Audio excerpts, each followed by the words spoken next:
Hamıya salam. Bugün sizlə birlikdə maraqlı gün keçirəcək. Getdik.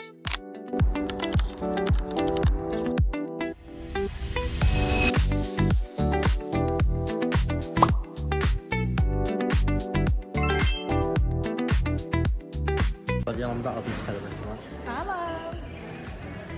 Salam.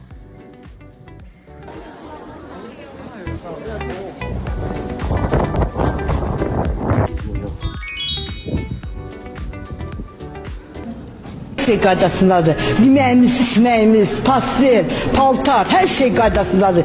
Yeyirik, içirik. Biabırçılıqdır. Biabırçılıq.